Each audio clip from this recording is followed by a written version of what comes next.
Welcome to new another video.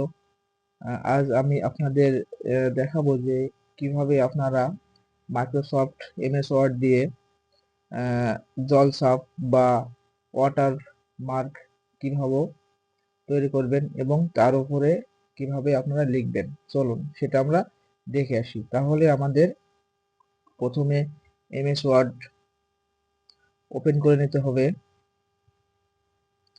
Open হয়ে গেলে আপনারা এখানে ব্ল্যাঙ্ক ডকুমেন্ট একটা নিয়ে নেবেন।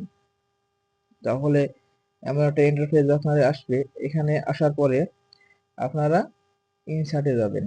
এই যে ইনসার্ট, এই কোনায় ইনসার্টের পরে সর্বপ্রথম আমাদের একটা শেপ নিতে হবে।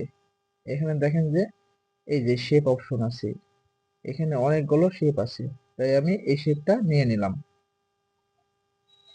শেপ নেওয়ার পরে এই এই পাশে দেখেন যে এলিগেন্ট টেক্সট। এলিগেন্ট টেক্সটের কাজ হচ্ছে যে এইটা মাঝামাঝি নেওয়ার জন্য আমি মিডিল পয়েন্টে নিয়ে নিলাম। এই মিডিল পয়েন্টে নেওয়ার পরে আপনারা মাউসের রাইট বাটন ক্লিক করবেন।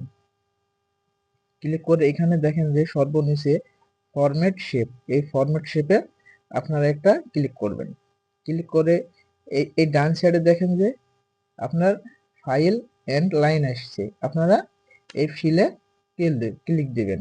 এই ফিলে ক্লিক দেওয়ার পরে এখানে দেখেন যে পিকচার অর টেক্সচুয়াল ফিল, এই ফিলে অপশনে আপনারা ক্লিক দেওয়ার সাথে সাথে আপনাদের যে A4 সাইজের একটা পেজ নিয়েছেন, এই পেজের উপরে কিন্তু একটা ছবি অটো চলে আসবে। এখানে র্যান্ডম দেয়া থেকে আপনারা এখানে সিলেক্ট করে নেবেন। তাহলে যেটাতে আপনি জলছাপ আপনার হলো পেজে দিতে চান, সেটা এই যে নিচে দেখেন যে ফাইল লেখা আছে, এই ফাইলে আপনার একটা ক্লিক দিলে আপনাদের ডেস্কটপে নিয়ে যাবে। এখানে যাওয়ার পরে আপনারা অবশ্যই তো একটা লোগো দেবেন, সেই লোগোটা ডাউনলোড করে রেখেছেন, সেটা কোথায় রেখেছেন সেটা সিলেক্ট করে আপনারা ইনসার্টে ক্লিক দিবেন। এই যে দেখেন যে আমি এসটি আনলিমিটেড ওয়ান বলে একটা লোগো বানাইছিলাম, সেই লোগোটা এখানে এসেছে। এটাকে আমি জলছাপ তৈরি করব।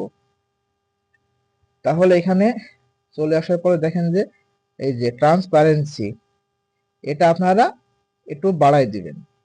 এই যে আমি 80 বাড়াই দিলাম।